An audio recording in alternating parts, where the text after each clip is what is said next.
This utopian ideology that this is going to, solve world problems, stop war entirely. But all I want is a moment of pause and to see if the subject unites us, as we've obviously become more divided over the last couple of decades. Because, if anything else, what you're revealing may mean we all start thinking of ourselves not as American, Australian, Russian, Chinese, but as human. Human family, I think that's totally the right term, yeah.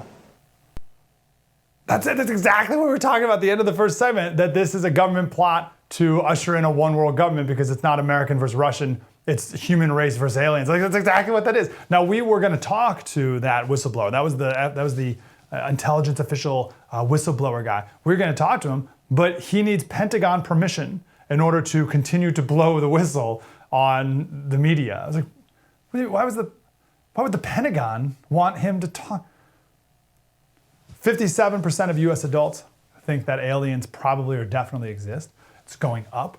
In 1996, 20% of people thought that UFOs existed. Now it's 34%. I don't understand that because, well, I guess you can think aliens exist, but maybe not UFOs. I suppose that's right. 66% of people think that these aliens are technologically more advanced than we are. But what I think is most interesting is 35% think they'd be hostile to us. I don't know why people are so hopeful that they'd be our friends if they did come our way. Shane Cashman is here. He is a staff writer at Timcast News, and his book is called Tales from the Inverted World: Close Contact with Ghosts, UFOs, Serial Killers, and Simulation Theory. Shane, how you doing, brother? I'm good. Thanks for having me on. I think 99... Take us back. Well, I was going to say real quick, watching that whistleblower clip, I think 99% of any government official, any whistleblower, any well-vetted Pentagon official has lost any credibility. So I see that clip and I like, it's so exciting to see people talk about it, but it means nothing to me. Yeah, that cynicism at the least is well-founded.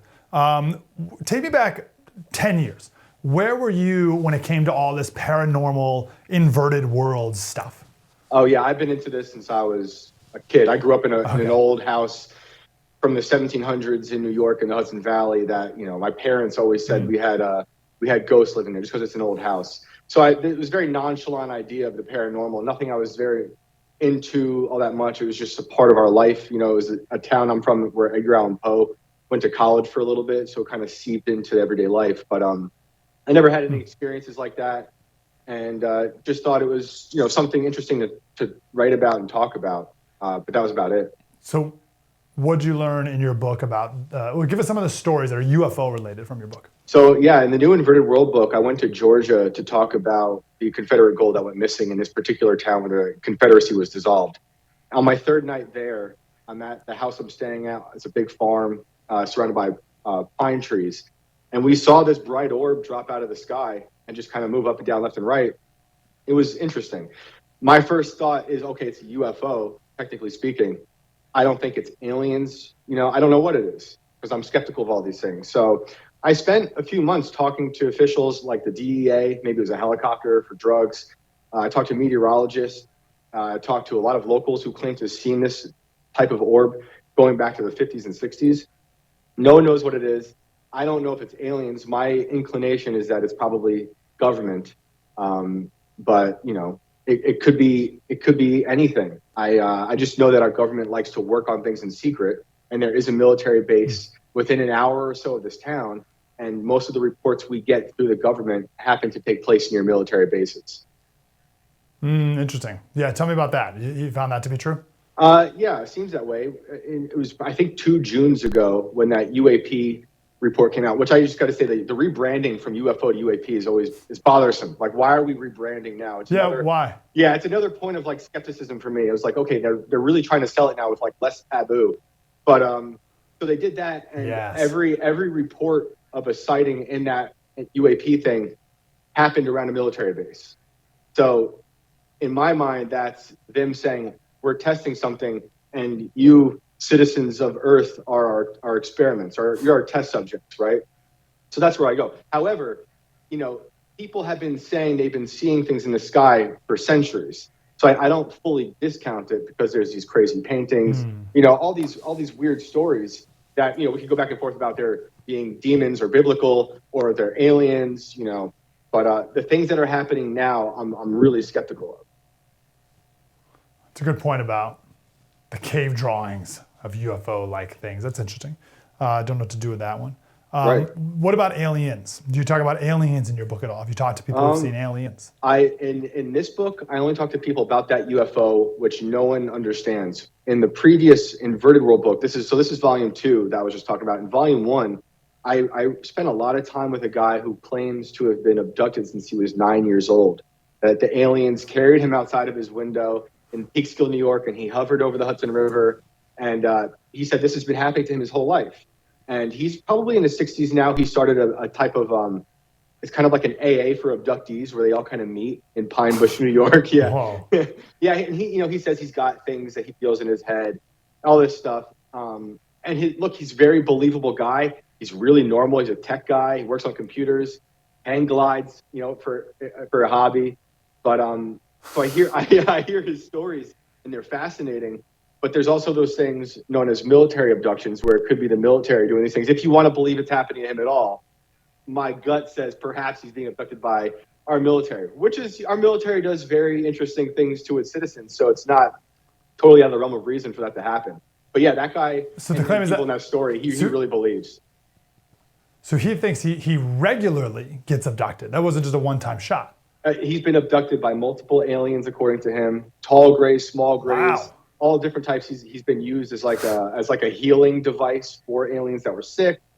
They've studied him. Oh yeah, they've opened up his skull, and he's very skeptical of other abductees, which I always thought was interesting. When he talks to other abductees, he doesn't always believe them. So I appreciate that about him. Oh, that's great. Someone else tells a story. He's like, "You're a crackpot." That's right, not right. Right. No, it's just me. Why does he think he's the guy? He thinks he has like special healing powers. That's pretty good. Well, yeah, that's pretty good. He believes he's spoken to aliens with telekinesis. He's helped them through osmosis heal some elder in the craft. He believes he's met different aliens, and it's funny because when I first met him, we had about 2 or 3 hours of normal conversation about politics. And then we somehow segued right into the UFO thing, and then you open up this whole world that he's experienced since he was 9. But as believable as he sounds, it's hard for me to say yes, this is 100% true. But his stories are certainly fascinating. He's a great storyteller. But you have to keep in mind that military abductions do happen.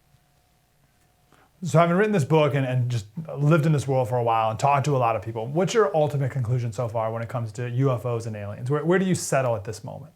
Okay, I think the UFOs we're seeing today are probably man-made. I think of Project Bluebeam, which is this theory where they're going to project a type of maybe Jesus in the sky or maybe aliens in the sky. So I see that as this overall power grab where they're going to use this to change human perception moving forward, and who knows, create some type of new tyranny. Post-COVID, if you can imagine getting worse. I also believe our government is way capable of carrying out atrocities on its people. They've been doing it forever. So that falls in line with them building these new devices, which I would call weapons. If people are seeing things moving through the sky that they can't explain, I tend to think it's alien. It's the government. However, I also think it's very possible that something else could very well exist. I don't know if it's these things we're seeing right now.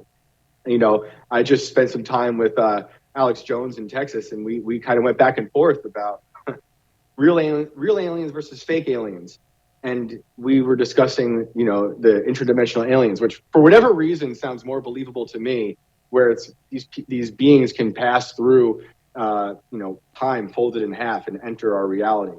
Maybe they're demons. Yeah, I don't know. That's the counter argument to my opening segment, which is our universe is so massively big it would take you 10,000 years to get to the nearest star. Right. So they couldn't go that far and that fast and then do a crop circle here. But if they could go between dimensions, then that would be the explanation to make sense of that one. Right. I love that I'm in a world. I love that I'm in a world where I think that that's more believable than aliens in outer space. But for whatever reason, here I am. But I also just don't want to discount a lot of things people have seen throughout the ages at the same time. So I'm just in this world of skepticism where a lot of things are definitely interesting.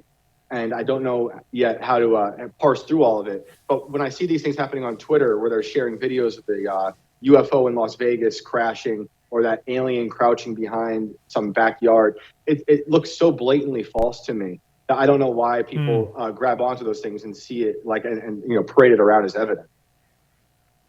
Shane Cashman, if you want to trip out, read his book, Tales from the Inverted World, Close Contact with UFOs, Ghosts, UFO Serial Killers, Simulation Theory, and of course, Timcast News. Shane, let's talk again, man. Appreciate you. Yeah, thank you very much for having me. Hey, I'm Mike Slater. Thanks so much for watching that clip. If you want to see more truth like that, please subscribe to the first YouTube page. Just hit subscribe below.